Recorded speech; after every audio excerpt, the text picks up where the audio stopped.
este otro. Sí. Sí, Presidenta, hay cuenta. En primer lugar, debo informar que el profesor Gabriel Mancilla, director ejecutivo de Casalac, que estaba invitado también a esta sesión para exponer en conjunto con el doctor Pizarro, envió sus excusas, pero hizo llegar un documento que se va a repartir a los demás integrantes y a usted, Presidenta. Después tengo que informar que llegó una respuesta del Ministerio del Interior respecto de un oficio que había salido aquí de la comisión sobre las gobernaciones provinciales que hayan suscrito contratos para la provisión de agua mediante camiones aljibes. Ese documento está aquí, se puede repartir y se informa de todas las comunas donde se utilizan los camiones aljibes para hacer llegar agua a la población. También llegó un documento que fue enviado a los correos electrónicos de los senadores relativo de la Biblioteca del Congreso Nacional relativo a la descripción y límites de detección de métodos de análisis de calidad del agua usados a nivel global, que también surgió de una petición de la Comisión. Y finalmente hay una solicitud de audiencia de el Departamento de Ciencias Ambientales y Recursos Naturales Renovables de la Universidad de Chile, Secretaría Técnica de la Iniciativa Agua y Medio Ambiente, que solicitan ser recibidos respecto de mostrar el trabajo que ellos han realizado para enfrentar los desafíos pendientes en materia institucional, normativa y de gestión integral del agua. Esa es la cuenta, Presidenta. Gracias, señora secretaria. Bueno, damos la bienvenida a nuestros invitados, al profesor Roberto Pizarro, con el cual siempre estamos manteniendo una comunicación y un permanente diálogo sobre los temas de nuestra comisión, que está acompañado de dos representantes también de la universidad, la doctora Claudia Sangüesa, gerente de operaciones del Centro Tecnológico de Hidrología Ambiental de la Universidad de Talca. Y el profesor Pizarro es presidente del Comité Chileno para el Programa Hidrológico Internacional de la UNESCO, CONAPI. Le agradecemos mucho, señor profesor, que esté con nosotros sobre un tema que ha sido recurrente escuchar en esta comisión y, por cierto, constatar en nuestros territorios de esta extraña desequilibrio o extraña relación, por decirlo de alguna manera, que existe entre la presencia y la instalación de actividades productivas que son de una naturaleza de gran cantidad de extracción de agua en zonas de escasez hídrica, donde nuestras cuencas, por ejemplo, región de Coquimbo, entiendo región de Atacama, están agotadas. Entonces, ¿qué explica que no exista una planificación, no exista un ordenamiento territorial donde radican las decisiones para estas instalaciones de estas actividades productivas, mineras, agrícolas, generadoras eléctricas, que requieren gran cantidad de agua, pero donde hay territorios con poca oferta de agua?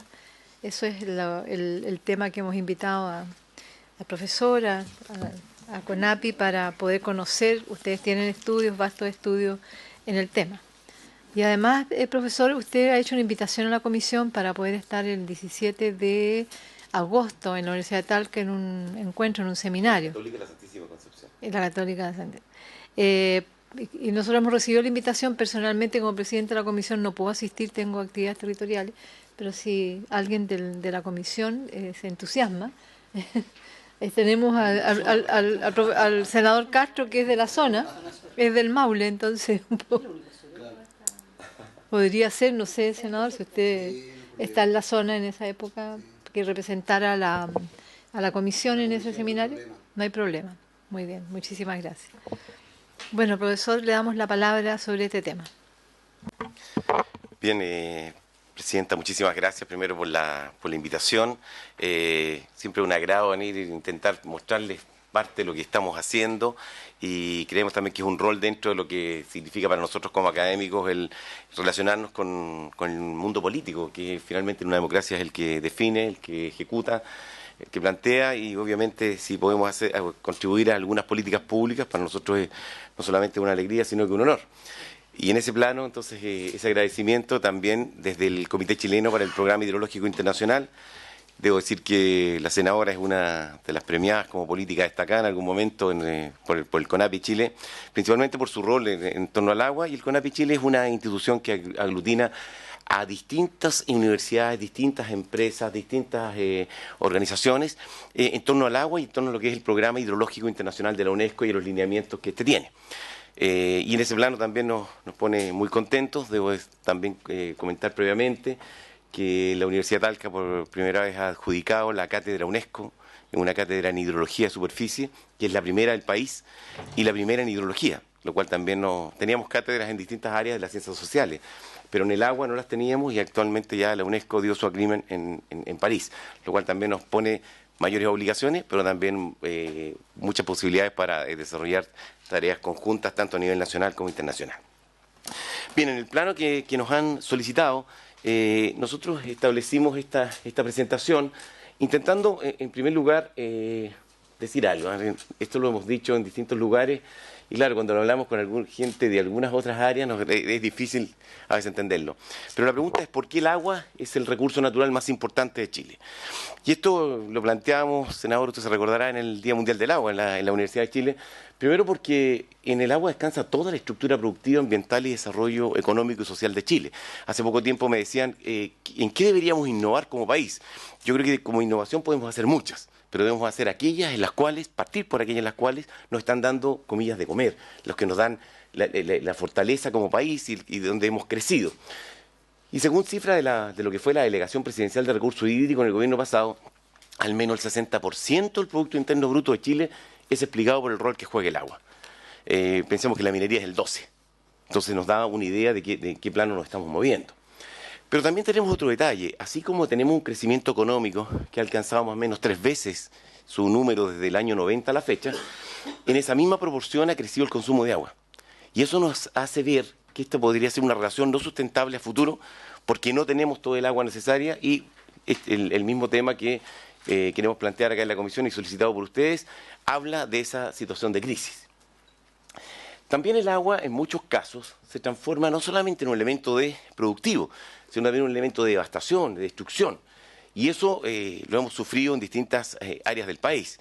Con un detalle además que tenemos lo que se denomina la pérdida de la memoria histórica. Parece que cuando los periodos de retorno no ocurren o no ha ocurrido algo, nos olvidamos y decimos esto no vuelve a suceder. Y un ejemplo claro fue el 2015, región de Atacama, región de la Senadora o la región de Antofagasta, que sufrieron no solamente impactos económicos, sino la pérdida de vidas de compatriotas. Y eso entonces nos habla que, eso por el lado del exceso, pero también las sequías que hemos vivido nos hablan de impactos muy grandes. Pero fíjense que, y en ese plano también quiero señalar que si nosotros como país le destinamos a la investigación científica y tecnológica solo un 0,38% del Producto Interno Bruto, que es ya muy bajo con respecto a los países OCDE, y quiero hacer un alcance aquí porque normalmente se dice que los países más ricos destinan más dinero a la investigación y desarrollo y la ecuación es otra. Los países que se hicieron ricos fue porque invirtieron en I+D, porque hicieron innovaciones.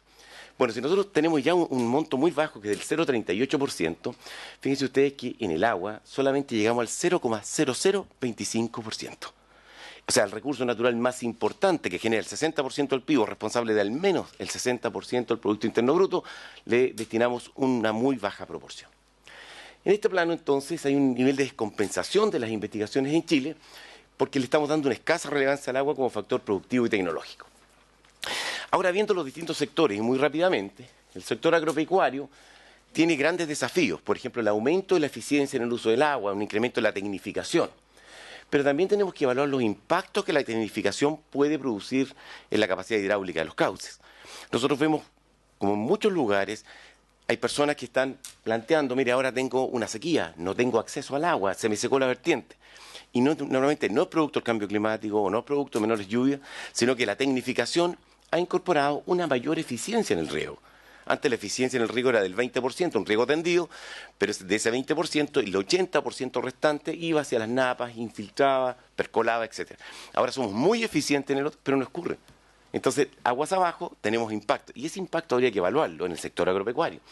Y también el sector agropecuario tiene que analizar muy bien el manejo de contaminantes y los pasivos ambientales que allí se generan. En el sector minero, el punto es la creación de nuevas fuentes de agua. Y aquí se está apostando por la desalación, se está apostando también por el reuso, por la optimización del consumo mediante la introducción de mejores tecnologías, lo cual ha sido importante. Pero también hay otro impacto muy grande que es minimizar el riesgo de contaminación de las aguas como consecuencia de sus procesos productivos. Y eso es bien relevante. Les cuento, estas fotografías fueron con mis estudiantes ahora en el... Yo normalmente llevo a mis estudiantes de la región de la Senadora Muñoz, porque siempre digo que si nosotros en el Maule tenemos mucha más agua, entonces si lo que se hace en la cuarta región, en la región de Coquimbo, deberíamos hacerlo con mayor eficiencia nosotros en el Maule. Bueno, pero recorriendo con mis estudiantes cauces aguas arriba de la ciudad de Illapel, esos cauces están con, si se logra ver en la fotografía, con excesos de relaves. Es material de relave que escurrió. Y eso parte de una escorrentía natural que después va a llegar a zonas más bajas. Pero 5 relaves que no han cerrado. Que no han, claro. Son relaves que ahí quedan instalados. Y están dentro de la ciudad. Así, y estos están fuera. Entonces, estos son elementos que la minería o el conjunto de la sociedad tiene que hacerse cargo. También desde el punto de vista del sector forestal, tiene que también tener un punto de minimizar el riesgo de contaminación de las aguas, pero también establecer la incidencia de los consumos de agua por plantaciones forestales.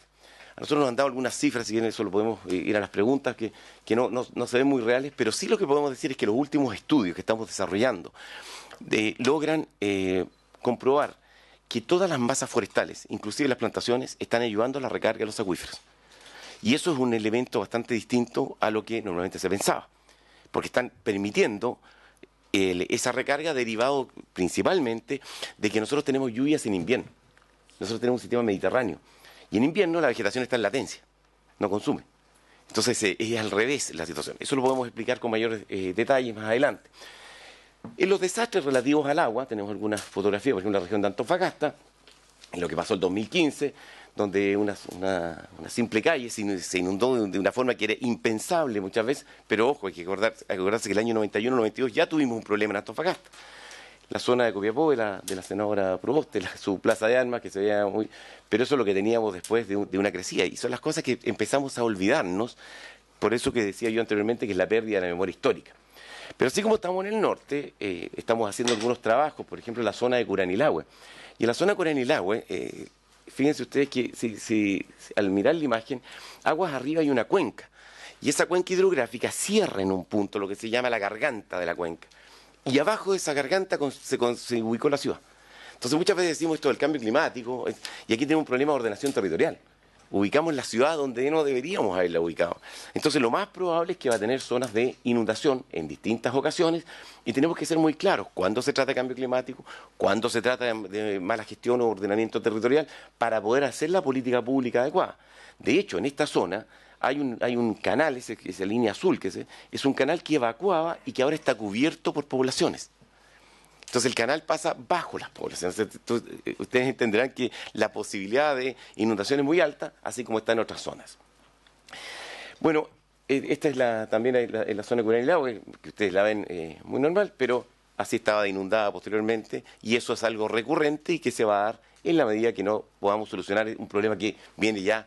Yo alguna vez les decía, esto debería que echarle culpa a los fundadores, pero a esta altura lo que tenemos que hacer es cómo hacemos adecuadamente una política para que la ordenación territorial no sea adecuada. En este contexto también quiero mostrarles un trabajo que estamos recién terminando, y es la región de Coquimbo. Entonces en ese plano dijimos, bueno, visualicemos qué ocurre con las tendencias de las precipitaciones. Cuando estoy hablando de tendencias, que tomamos una serie de años, una serie de datos, y los vamos analizando. Y en esas series vamos a ver si las tendencias son positivas o negativas. Es decir, no es solamente que una tendencia me diga que subió en el tiempo, por ejemplo las precipitaciones, o que bajaron, sino también tengo que ver lo más relevante, si esas tendencias son significativas en su subida o son negativas. Cuando algunos de mis estudiantes me dicen, bueno, pero profesor, vamos a tener un impacto en las notas, algo vamos a mejorar, entonces vamos a subir una décima. Entonces una décima va a subir, subido, pero no es significativo. Entonces, eso quiero señalar que en ese plano, si se fijan en esta primera parte, estudiamos primero las precipitaciones en la región de Coquimbo. Yo les pediría que se fijen principalmente en el marco del componente mensual. Y si se fijan, las negativas significativas, tendencias negativas significativas, son muy bajas. Si ustedes me dicen, hay negativas, un 57,3%, sí, pero no son significativas. Posiblemente a futuro pudiesen transformarse en significativas. Ahora bien, eso en el plano de las lluvias, es decir, las lluvias más o menos se han mantenido en esa variabilidad. Pero si voy ahora a analizar los caudales, y los caudales, es decir, todas las bases de datos de la Dirección General de Agua, los caudales máximos, los mínimos y los promedios, fíjense ustedes que los máximos, que tienen un componente de lo que son las lluvias o el derretimiento nival, más las aguas que almacenadas previamente en la cuenca, que son las aguas subterráneas, estamos hablando que las tendencias negativas y significativas son prácticamente al 50%, 49,2%.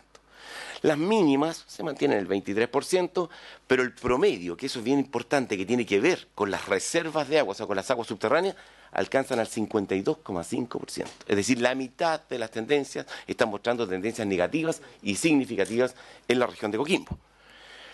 Pero aquí viene lo otro que es bastante interesante, es que hicimos un análisis del nivel freático de los pozos de los que maneja la Dirección General de Aguas. Y fíjense ustedes que disminuyen significativamente a nivel mensual casi el 80%. ¿Qué nos está diciendo esto? Que en primer lugar las lluvias más o menos se han mantenido en los últimos 20 años en cierta situación de subida y bajada, lo que corresponde a una zona área. Que los caudales medios, donde están las reservas de agua, están mostrando caídas notables, y donde estamos mostrando una caída más notable es en los pozos. Eso significa que estamos ejerciendo un excesivo consumo en las aguas subterráneas. Y eso significa también que tenemos ahí un problema de equilibrio, porque las aguas subterráneas no se comportan de igual manera que las aguas superficiales, y su recarga no es que dure, se hace año a año, sino que a veces en décadas, en quinquenios, o a veces en centenares de años y más. Y eso nos habla entonces de una situación preocupante que deberíamos analizar. Si ustedes ven las precipitaciones, ahora nos fuimos a la comuna de Petorca, estamos iniciando este estudio con datos de la Dirección General de Agua, y las precipitaciones entre que se mantienen, suben, bajan, para que tengamos claro, y las senadoras que son de la zona área lo saben muy bien, es decir, el promedio en las zonas áreas y semiáreas es casi un chiste, porque nunca se da. Entonces la gente dice, estamos sobre o bajo el promedio, no es mucho lo que... De repente tenemos un valor muy alto y nos marca un promedio y nos sube el promedio, y eso no nos está diciendo mucho. Pero si uno ve, en general, esas precipitaciones no son negativas significativas. Esa tendencia a la derecha dice, no, en enero, todas las tendencias pueden ser negativas, pero no significativas aún. Sin embargo, fíjense los pozos en la comuna de Petorca cómo están bajando. Y eso nos habla entonces de excesivos consumos con respecto a lo que significan las aguas subterráneas. Y hay un punto ahí que hay que considerar.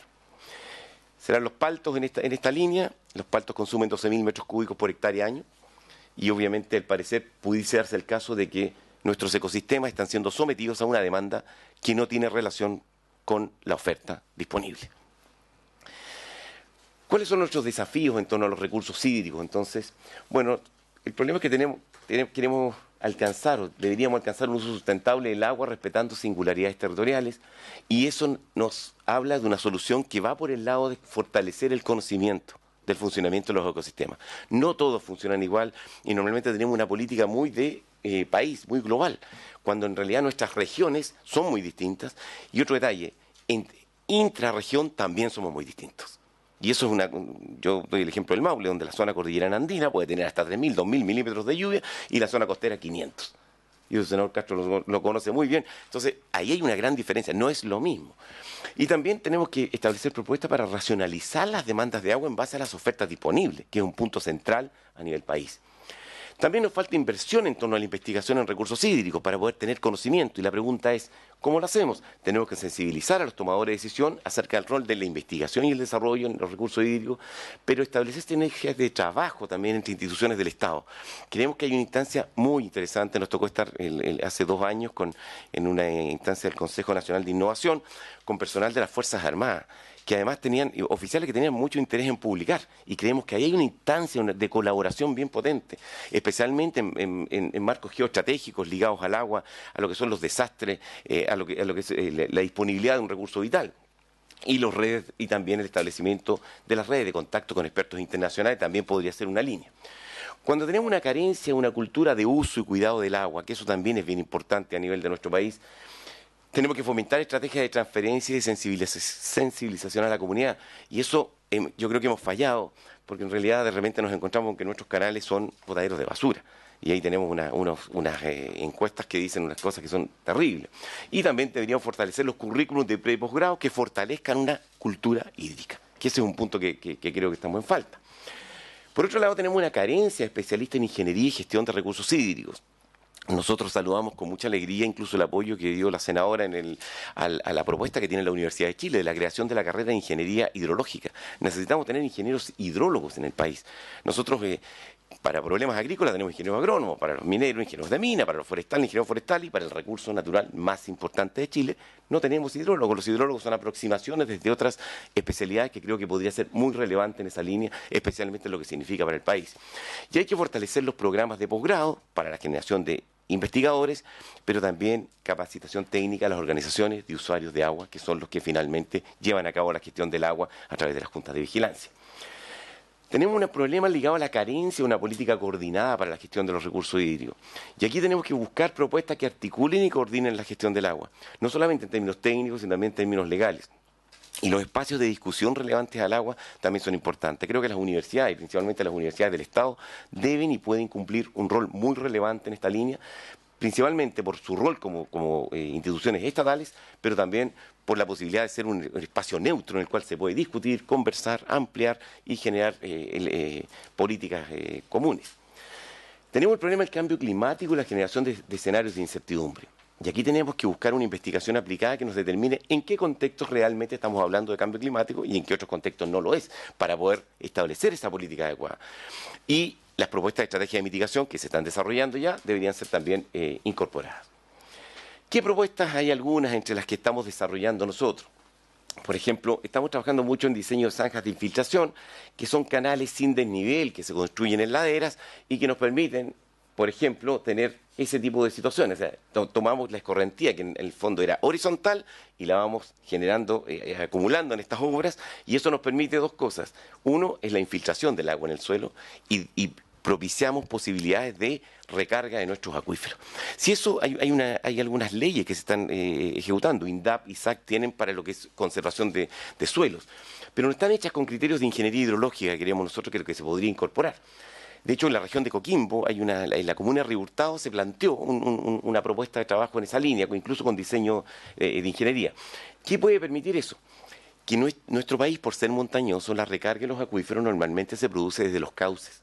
Y por tanto, si podemos hacer esta línea, podríamos propiciar desde laderas ya ir incentivando a una primera infiltración subsuperficial y después a que vayamos recargando y recuperando los equilibrios hidrológicos de nuestras cuencas. También está la propuesta de acciones ligadas, por ejemplo, a los sistemas de captación de aguas lluvias, que también creemos que tiene que ser muy bien hecha y establecida en términos para cada región. Cada región es distinta, producto que las ofertas de agua son distintas, entonces el marco se va haciendo distinto.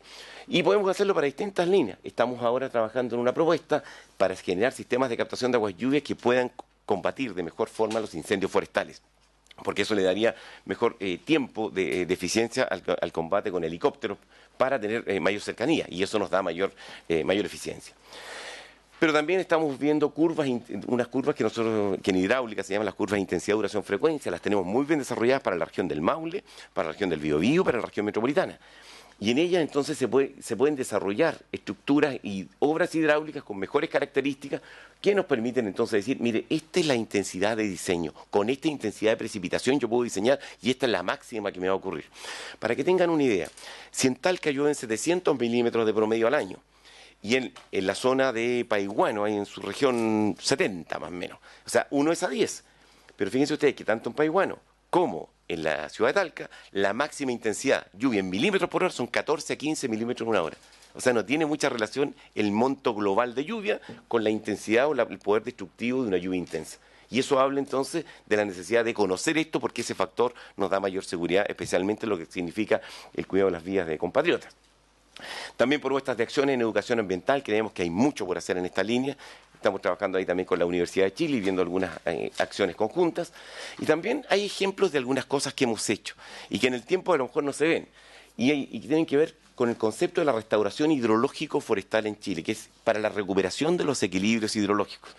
Fíjense ustedes, esta es una fotografía de la construcción del viaducto del Mayeco del año 1888, y si logran ver el paisaje circundante, senadora Proboste, es como ver un paisaje de la región de Atacama.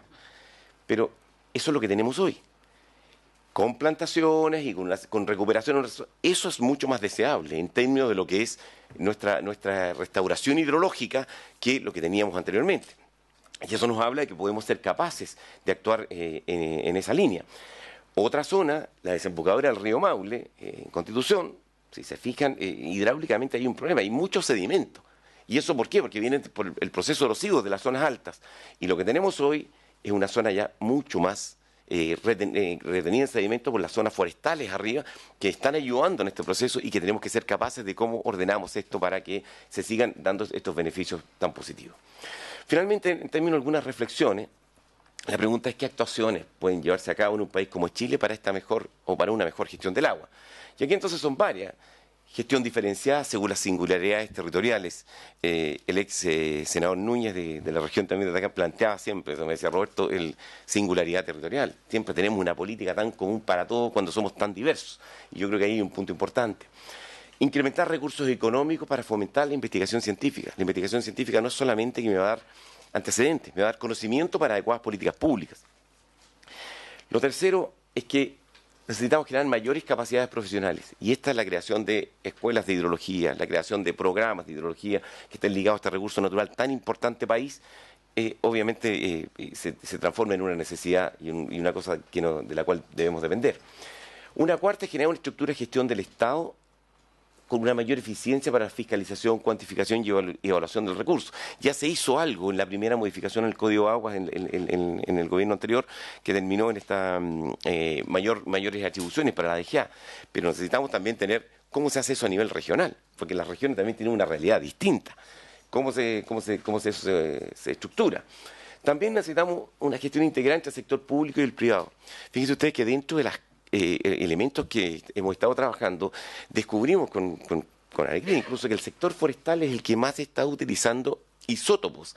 Y el usar isótopos en el agua nos permite saber si el agua de qué procedencia tiene física y además de qué tiempo. Entonces, ¿y por qué lo están usando? Porque ellos lo quieren para sus procesos de certificación productiva, empresarial, industrial. Y eso nos habla entonces de un elemento muy potente en el sector privado, que podemos entonces trasladarlo y hacer una estructura más eficiente. Tenemos que fortalecer las capacidades de las organizaciones de usuarios de agua. Eso también es un elemento central, porque ahí es donde se da el gran proceso de gestión. Y si podemos tomarlo, eso nos evita judicializar conflictos, llevarlos a los tribunales y además ser mucho más eficientes en esa línea. Finalmente, creemos nosotros que es muy relevante incorporar los aspectos de educación y cultura del agua en una sociedad que desgraciadamente no percibe que este recurso es limitado, que es vulnerable, que debe ser cuidado y del cual depende nuestra estructura productiva y del cual ha dependido nuestro crecimiento económico, pero que difícilmente va a mantener esa línea de crecimiento económico en las actuales condiciones, y esa es una de las razones por las cuales también estamos aquí dentro de lo que ustedes nos han invitado. Muchas gracias, senadora. Muchas gracias, profesor Pizarro. No sé, ¿alguien más? La doctora quiere hacer uso de la palabra.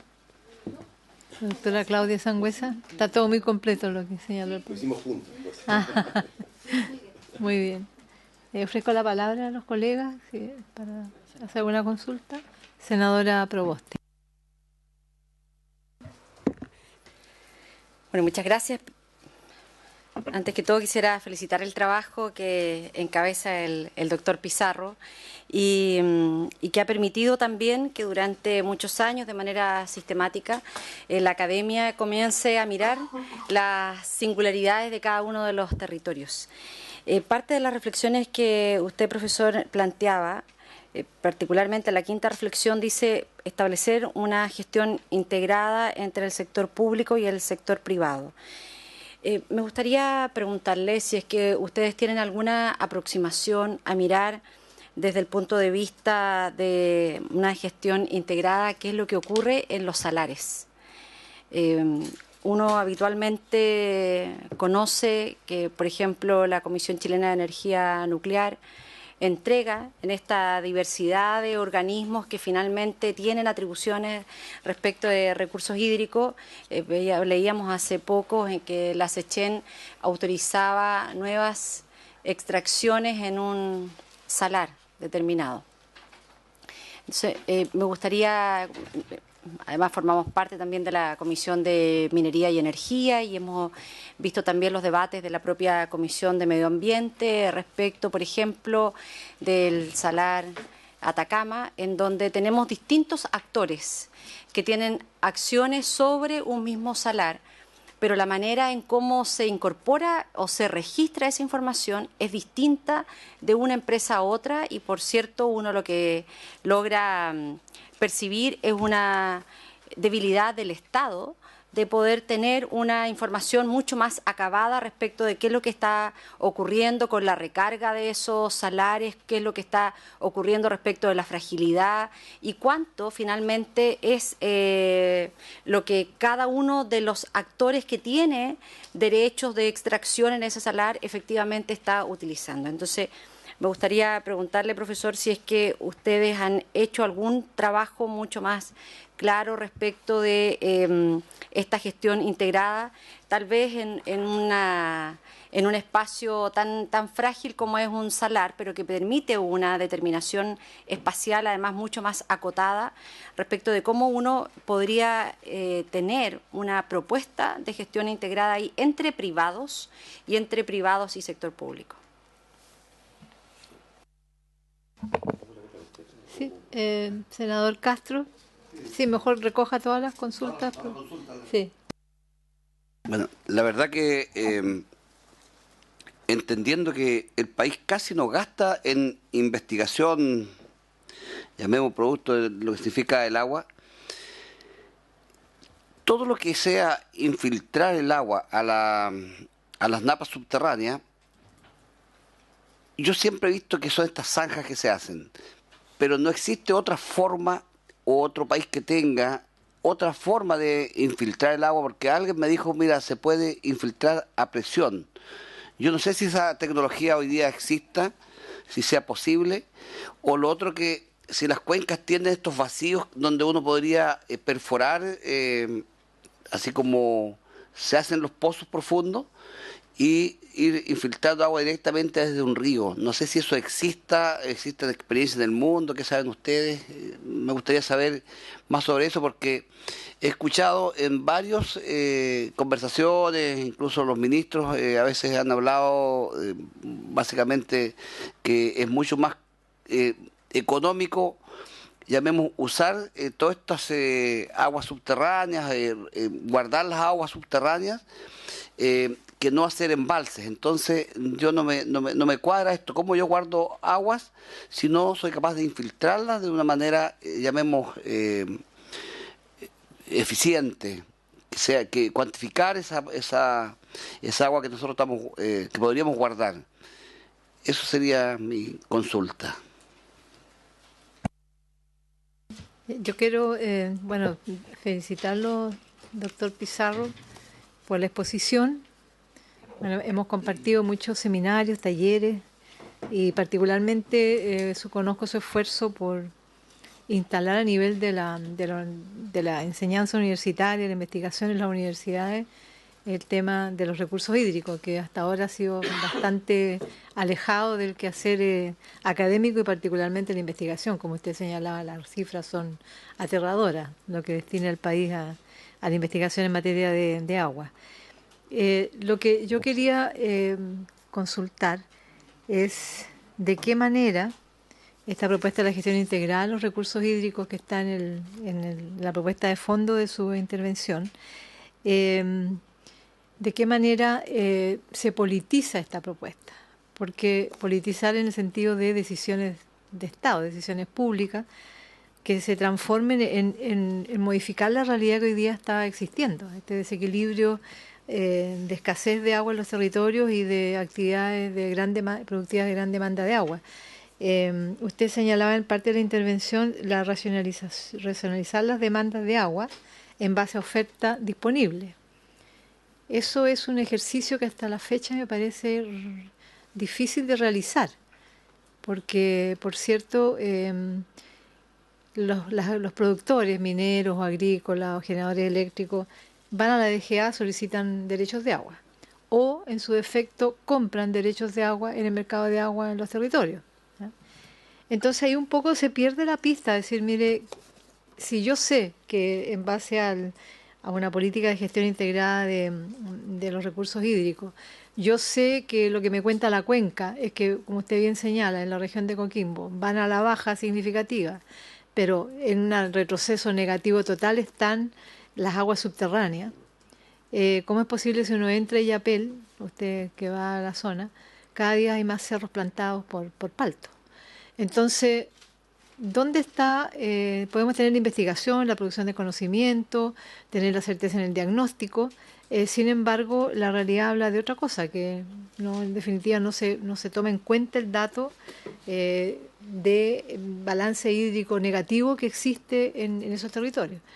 Entonces, yo creo que hay que apuntar ahí en la investigación y particularmente a nosotros, desde el impacto de las políticas públicas y de alguna legislación, de frenar esto, de buscar dónde está el punto que permite este tipo de instalaciones productivas, pese a que las cuencas, y hoy día por el dato que nos entrega, en la región de Coquimbo el 80% de déficit de agua subterránea, va en otro sentido, digamos. Entonces eso es la preocupación para ver de qué manera revertimos esta situación que hoy día está existiendo en muchas regiones.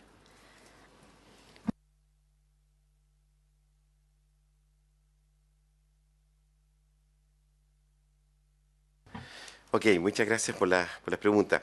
Lo que usted me dice, senadora Proboste, con respecto a lo que significa lo de los salarios, nosotros no teníamos una aproximación, no hemos estado trabajando en esa línea, pero le puedo contar, sí, las experiencias de otros países. Y principalmente Estados Unidos, el estado de Arizona es un estado emblemático en esta línea porque ha sido muy eficiente. Ellos partieron con muchísimos problemas en la línea de la gestión del agua. Entonces, lo primero que dijeron es, ¿cómo podemos trabajar con nuestros recursos hídricos subterráneos? Siempre digo Arizona para que nos acordemos de donde vive el coyote y el correcamino. Para que ese espacio muy desértico donde nos caen 15 días de lluvia, es todo lo que tienen, pero con una cantidad más importante que la región de Coquimbo, 400 milímetros, 300 milímetros, solo en 15 días. Entonces ahí empieza un detalle y una propuesta que es bien interesante. Primero, ¿dónde están nuestros acuíferos? Entonces ellos lo tienen muy claro, ¿qué acuíferos? ¿Cuál es el A? En ese acuífero A entonces vamos a llevar aguas para el consumo humano. En otro acuífero B llevaremos aguas servidas o aguas con un tratamiento inicial, preliminar, y ahí se guardan, y esas aguas serán para el riego de los parques, de los jardines. Es decir, el conocimiento empieza a ayudar a la generación de una política pública bien asentada. Entonces, cuando tenemos una situación ahí porque ustedes dan el clavo en esto, ¿cómo sabemos cuánto es lo que está sacando cada uno? ¿Cómo se está esto generando? Obviamente necesitamos una mayor fiscalización y un mayor control para tener un elemento de claridad. Nuestro código de agua establece los derechos en función de caudales, litros o metros cúbicos por segundo, cuando a lo mejor debiese ser en volúmenes. Lo que necesitamos es un volumen de agua para la gestión agrícola. Pero a veces en el caudal ya tenemos un problema, porque a veces el volumen que se llega a aportar es bastante más del necesario. También tenemos un punto ahí que desconocemos en un país como el nuestro, que es muy raro. Por eso es tan importante, digo, tener hidrólogos acá, porque nosotros tenemos un país que cae 6.000, 5.000 metros en 150 kilómetros y menos, en la región de Coquimbo en 80, al nivel del mar. Y eso nos habla entonces de una situación muy particular. Nuestras cuencas tienen una pendiente, una energía tremenda, y donde además con situaciones muy, muy diferenciadas. Caso del Maule, tenemos 4.000 metros, llegamos a Talca, 100 metros sobre el nivel del mar, y de ahí eso más o menos 60 kilómetros, y en otros 60 kilómetros, 80 metros de diferencial hasta el mar, con una cordillera de la costa en el medio. Estamos hablando de un país raro que necesitamos conocerlo para poder actuar. Entonces, en este plano, porque su pregunta es difícil, no es fácil de responder. ¿Cómo abordamos esto? Yo creo que aquí primero tiene que haber una mesa público-privada, y esa mesa pública, que han habido muchas, entonces algunos van a decir, mira, estamos en la enésima. No, tiene que ser con vistas a la solución de un problema que a todos nos va a afectar. porque, como bien dice usted, senadora Muñoz, el mundo empresarial sabe muy bien que esto lo va a apretar. Así como el mundo forestal entendió que tenía que hacer estudiar los isótopos para tener su certificación ambiental, los demás también tienen que entender que hay un problema que está ligado a aspectos que nos pueden... a ver, el negocio no va a ser bueno a futuro. Y no va a ser bueno tampoco en la medida que la comunidad no esté contenta. Entonces, en este plano, yo creo que aquí nos ha faltado también una situación de disponibilidad a estar en función del otro. Y eso en esas mesas, normalmente vamos cada uno con nuestra propia idea. Y yo quiero plantear, y traigo a colación el Comité Chileno para el Programa Hidrológico Internacional, que ha sido muy eficiente, por la UNESCO está calificado como uno de los mejores del mundo, y el mejor de América Latina, pero ahí hay una instancia que es de colaboración. Hemos llegado a ser competitivos en base a la colaboración, no competitivos en la medida que yo compito con el otro y en la medida que el otro le vaya mal, me va mejor a mí. Yo soy competitivo porque la colaboración de los actores en torno al agua me generan esta instancia sinérgica. ¿Perdón? ¿Cómo era el nombre completo? El Comité Chileno para el Programa Hidrológico Internacional de la UNESCO. Entonces, hemos sido competitivos en base a la colaboración. Yo creo que ese es el mensaje político que debiese haber desde el mundo político. En la medida que colaboramos, podemos ser mucho más competitivos. Y la minería va a estar muy contenta si la comunidad entra en esa línea. Pero la comunidad también tiene impactos que va... La verdad, la comunidad podría estar más contenta si la minería está en ese programa. También. Entonces, pero ese punto, yo creo que nos falta... Ahí es como cuando, si usted me pregunta, ¿cómo podemos abordarlo? Los científicos, los académicos, lo podemos abordar desde el punto de vista del conocimiento del ecosistema. Pero esto tiene un componente mucho mayor que tiene que ver el mundo político. ¿Cómo políticamente establecemos esa correlación? Y esa correlación tiene que ser de equidad, de colaboración, de solidaridad. Y ese me parece que debería ser el discurso desde lo político, desde el gobierno que esté, el que esté, porque de esa manera estamos apostando a que nuestros ciudadanos aporten y apuesten por un futuro común. Y ese futuro común no significa que cada uno vamos a tener el mismo negocio. Los negocios son distintos, pero el espacio es común. Y si no sabemos manejarlo adecuadamente, ahí vamos a tener un problema. Entonces yo, no tengo una respuesta tan concreta, porque la pregunta, como le digo, yo creo que es una pregunta que si la aplicamos a todo el país vamos a tener varias dimensiones. Creo que el punto pasa porque ¿cómo hacemos que tengamos todos una mayor disponibilidad? Si tenemos estos antecedentes, y esto es lo que está ocurriendo, tenemos que hacer algo para cambiarlo. Es decir, hay una frase famosa de Einstein, ¿no?, que decía, si quieres que las cosas cambien, no sigas haciendo lo mismo.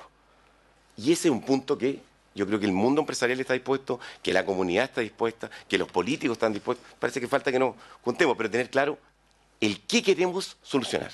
Y yo creo que por ahí va, de la parte científica, yo creo que hay elementos para eso. Inclusive tenemos instancias de colaboración con una universidad muy potente en esto, que es la Universidad de Arizona, que seguramente nos pueden apoyar en esto. Ya, nosotros les podemos decir qué cosa que se puede hacer, fortalecer a nuestros técnicos, eso está. Lo que nos falta, yo creo, es lo otro, y ahí hay un rol muy importante del mundo político en el cual la academia puede cooperar, pero es básicamente una solución política. En cuanto a lo que dice senador Castro, de lo que usted me señala de la infiltración, efectivamente hay otros métodos de infiltración y de recarga de acuíferos, pero son más caros. Porque fíjese usted que lo que logramos detectar es que zonas que tenían plantaciones forestales empezaron a tener la tendencia de producción de agua positiva y algunas más significativa. O sea, mientras más masa forestal teníamos, crecía. ¿Cuál es la razón? Lo que les contaba algo antes. Teníamos lluvias en el invierno, cuando está en latencia, ¿y qué hace la masa forestal? Retiene el agua y empieza a materia orgánica, y eso empieza a retener y empieza a infiltrar. Y en una primera infiltración ocupa ciertos espacios y empieza a recargar. Es decir, es lo que hace la naturaleza. Debemos ayudar a la naturaleza en áreas amplias a que esto se vaya reproduciendo. Y eso nos permitiría tener, además, una situación de ir recuperando esos equilibrios hidrológicos, porque estos desequilibrios, el caso de la región de Coquimbo, no es cosa que digamos, oye, un día, este año no vamos a consumir nada, porque en realidad, primero, no es la solución, y segundo, la recarga del acuífero es mucho más lenta, porque las velocidades en el acuífero pueden ser metros por mes, metros por año, qué sé yo, en cambio los otros metros por segundo, la superficial. Entonces tenemos que propiciar esa situación y saber desde dónde vienen nuestras aguas, desde dónde vienen espacialmente, pero también temporalmente, que eso también lo podemos detectar. Entonces yo diría, ¿es una opción? Sí, pero fíjese que hay una instancia como legal que se podría mejorar, que ya existe, y de esa manera entonces podemos generar una instancia de gestión de los territorios que nos puede ayudar en esa línea. En cuanto a lo que señala usted, senadora, retomo también lo que le decía la senadora Proboste en términos de la competitivo en función de la colaboración. Nuevamente nos surge este punto.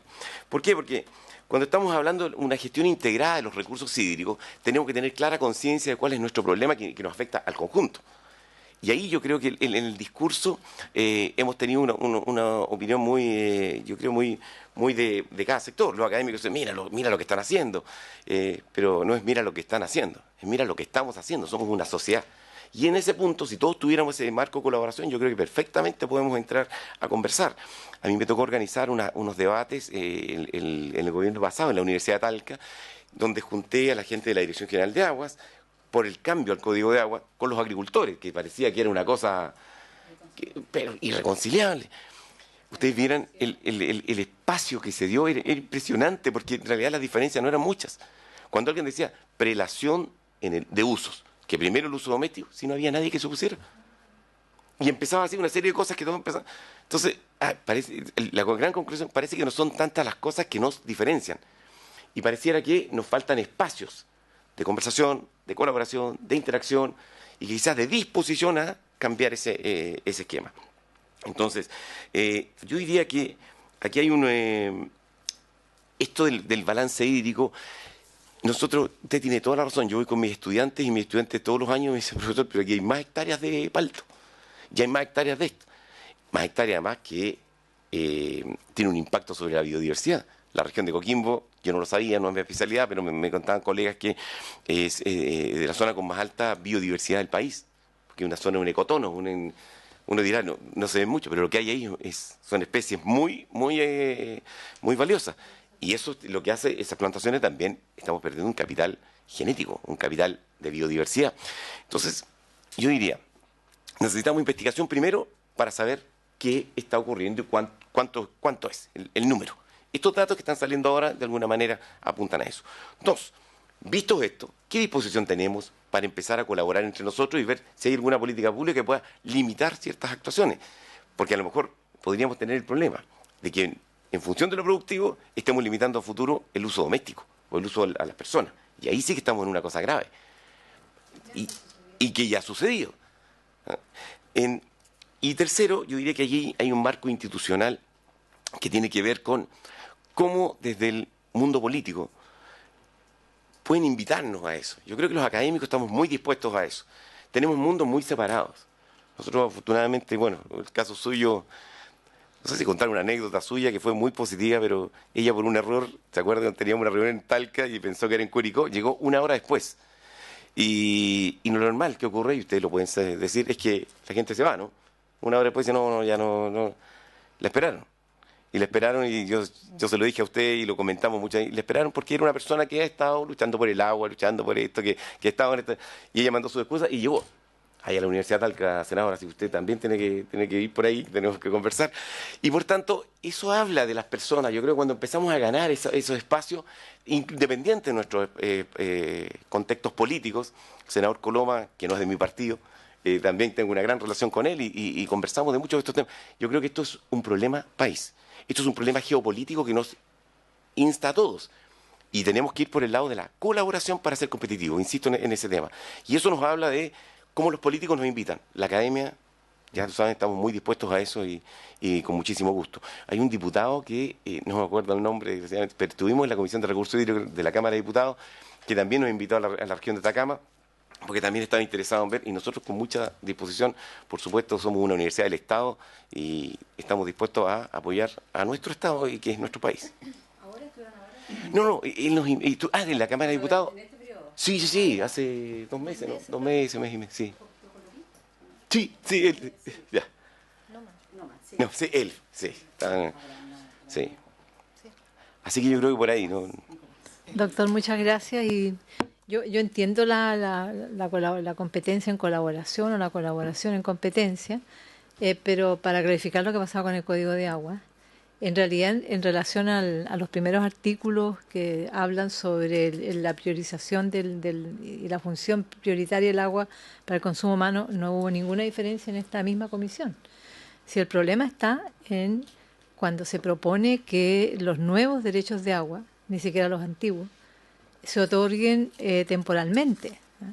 Se otorguen por 30 años, renovable casi automáticamente, y sobre todo porque sabemos que en las cuencas que el 10% de derechos que entregar y en los acuíferos el 50%. Entonces el dato que usted nos entrega duro, al menos en la región de Coquimbo, que los acuíferos están en una tendencia decreciente, habla de que lo que esperan las actividades productivas, lo estamos viendo en Petorca, en Illapel, es usar el agua subterránea ahora.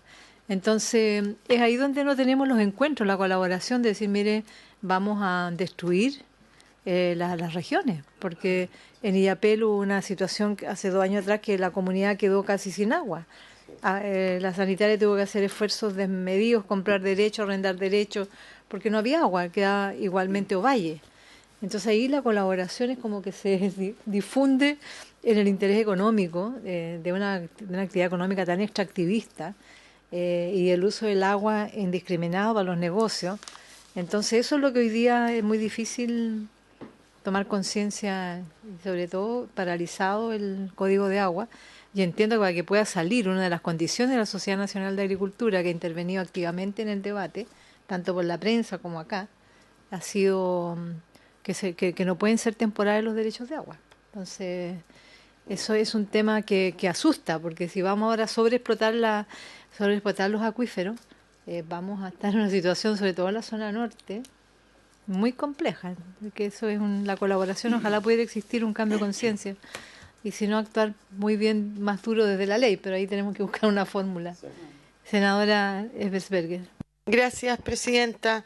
Agradecer al doctor Pizarro y a la doctora Sangüesa por la exposición, ¿no es cierto? Y solamente una consulta, doctor Pizarro, me gustaría conocer su opinión de los swap, de estos intercambios de derechos de agua.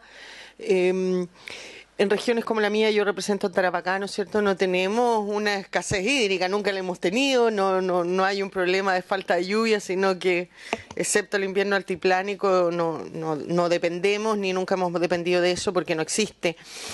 Entonces, de repente, cuando uno tiene costas tan importantes como la que hay en la región, pensar en eventuales plantas desalinizadoras importantes que abastezcan las ciudades más urbanas como Iquique y Alto Hospicio, y a lo mejor hacer intercambios de agua, porque en la región particularmente la provincia del Tamarugal, tanto en materia productiva como de consumo humano, ¿no es cierto?, se abastece a la provincia de Iquique desde el Tamarugal, porque las fuentes de la sanitaria están en el Tamarugal. Entonces, a lo mejor no sería una eventual solución estos swap o intercambios de agua a través de una planta desalinizadora. A ver, yo creo que lo que hay que pensar en cada situación es cómo esta intenta ser parte de la solución, por un lado, y también cómo es sustentable en tiempo y espacio, que esa es la segunda derivada que a veces nos queda en el aire. Ahora, todo lo que es la desalinización y todo ese contexto es un marco que en general está muy bien tratado, no hay mayores problemas, es decir, tecnológicamente no habrían mayores dudas desde esa perspectiva. Inclusive, fíjese que había un planteamiento que se hizo en algún momento que nos invitaron también de la comisión de la Cámara de Diputados de Recursos Hídricos, ligado a que había una moción que señalaba o quería señalar que todo lo que eran las plantas de tratamiento de agua servida, todas las aguas que fuesen ya tratadas, debiesen ser de exclusivo uso agrícola o minero. Y eso inclusive, nosotros no lo veíamos muy claro, porque a futuro a lo mejor esa agua la vamos a beber. Es decir, hay países en los cuales se vuelve a dar esto y... Sí. ¿Es verdad que el agua que produce una planta desalinizadora es de las mejores aguas que hay? Sí, perfectamente puede alcanzar una muy buena calidad, eso sin ningún problema, Si lo que hay que ver es dónde está la salmuera, dónde se va a depositar, es decir, todos esos aspectos que son ambientales a cualquier proceso productivo, que son los que hay que saber cuidar adecuadamente. Entonces, ¿por qué iba con lo del tratamiento de agua salida? Porque si tengo una nueva fuente de agua, especialmente en zonas áridas, es decir, la idea es salvar las brechas. Lo que pasa es que muchas veces cuando viene, por ejemplo, los mismos sistemas de captación de agua lluvia, si tengo un sistema de captación de agua lluvia y en lugar de pensar en salvar la brecha, dice, aumento la demanda. Entonces vamos a ir corriendo siempre como la liebre atrás del conejo y no vamos a tener, ir cerrándole el circuito. Entonces yo diría, como primera cosa, me parece muy adecuado en la medida que respeten marcos ambientales y marcos productivos. En segundo lugar, nos permiten incluso a futuro visualizar posibilidades de que ese tratamiento de agua puede ser un agua, incluso como en países como Singapur, que se vuelve a tratar hasta 5 veces y el agua que uno bebe.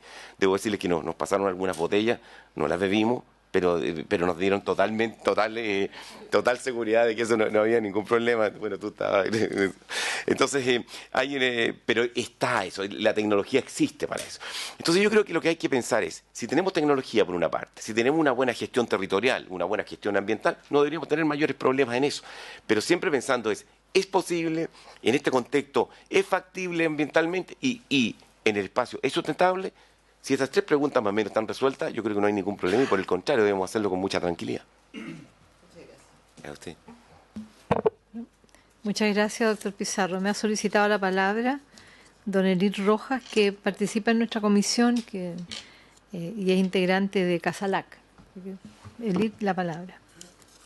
Gracias, presidenta. En primer lugar, nuevamente reiterar las disculpas del doctor Mancilla, director de Casalac, que no pudo asistir por razones de fuerza mayor. Sin embargo, mandó la presentación que queda a disposición de todos ustedes.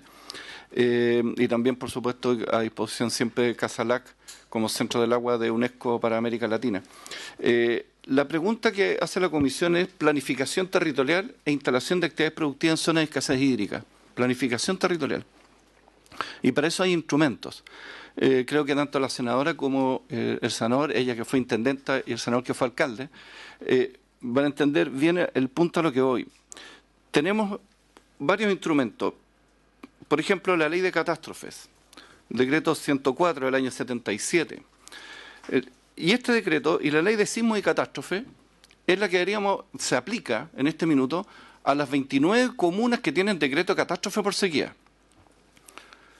Posteriormente tenemos la ley de urbanismo y construcción, que establece zonas de riesgo, pero no define una zona de riesgo por escasez hídrica o por catástrofe por sequía. Establece, por ejemplo, zona de riesgo por intervención humana, es decir, todo lo que hacemos va a generar un riesgo. Obviamente, el sobreuso de la cuenca o el mal uso del agua que hagamos en un territorio se aplica dentro de este instrumento que es de planificación territorial. Y tenemos los planos reguladores, los comunales, los intercomunales y los planes regionales, donde intervienen los gobiernos regionales. Existen instrumentos que nos permiten definir dentro de la planificación territorial qué actividades productivas podemos o no instalar en un área que ya tiene un historial. Aquí tenemos los decretos de zonas de catástrofe por sequía, es decir, si ya hace 10 años tenemos los decretos y sabemos que eso, como lo dice el mismo Estado de Chile en uno de sus decretos, constante sequía, asumimos esa realidad, es una situación permanente, lo que requerimos es la actualización de estos instrumentos, como la ley de catástrofe, o los planos reguladores, o la misma ley de urbanismo y construcción, que diga, por ejemplo, en un área que ya está definido un decreto de catástrofe por sequía, obviamente deben detenerse todas aquellas actividades productivas, como dice aquí lo que solicita la Comisión, en una zona que tiene ese problema.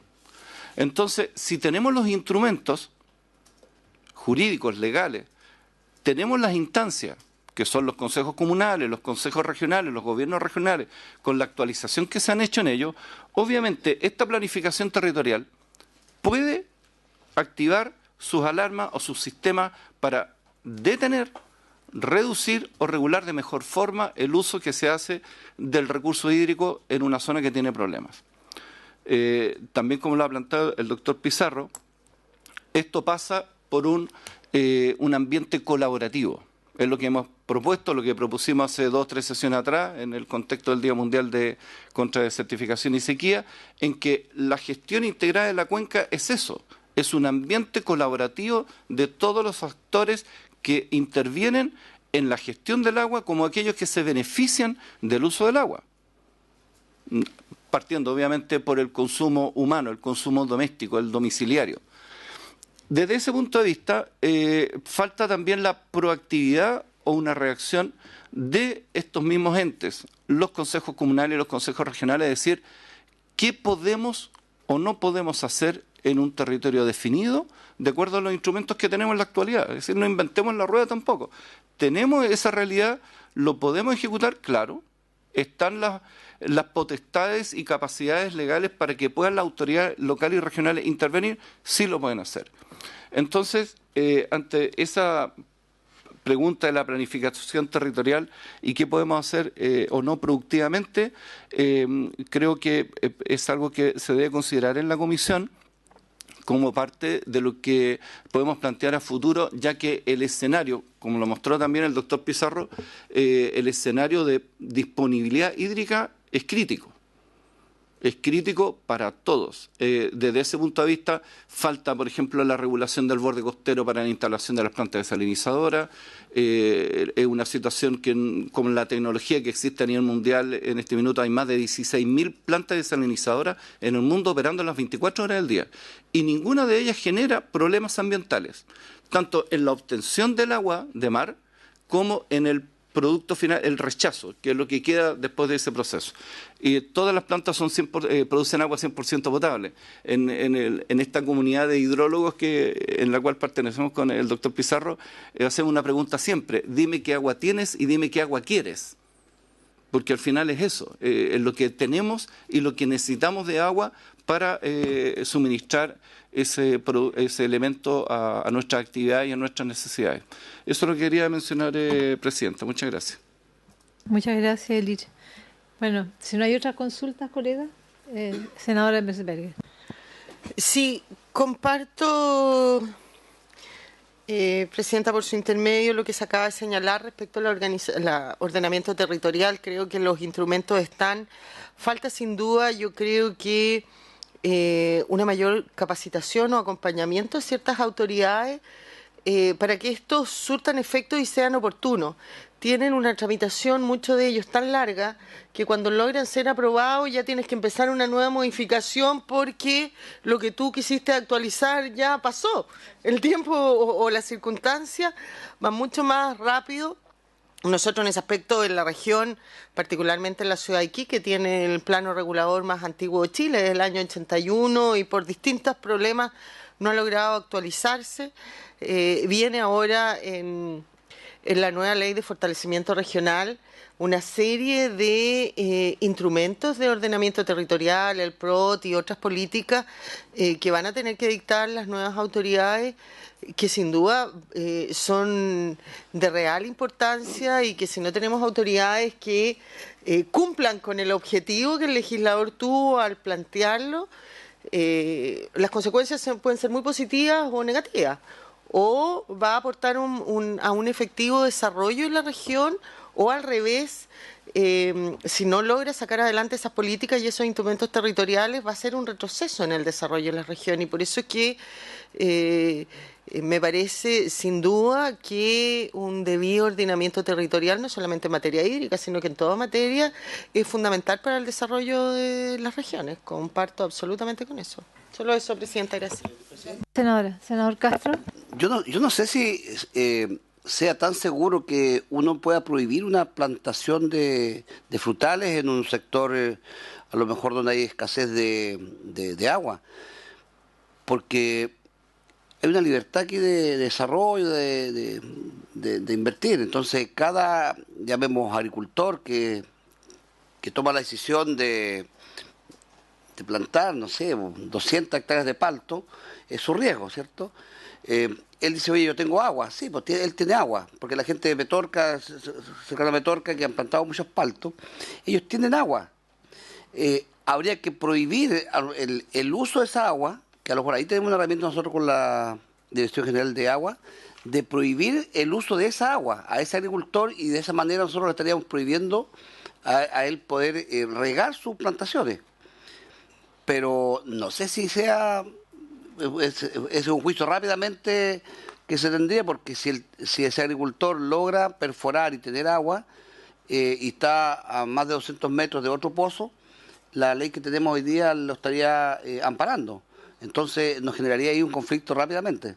Independientemente que tengamos esta planificación que podríamos nosotros extender una planificación que no sea solamente para la construcción de viviendas, sino que sea también para la plantación de árboles frutales o plantaciones de tipo buscando la rentabilidad.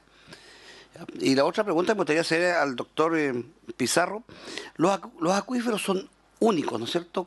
¿En cada sector hay un acuífero o se unen subterráneamente un acuífero de otro? Existe, yo la verdad que es un tema de que uno ve muchas veces estos valles, no sé si un valle es un acuífero o pasa uno, no sé, pues hay un valle, hay un cerro, hay otro valle, y esto por debajo de la tierra son uno. No sé, ¿ustedes tienen estudios referente a eso?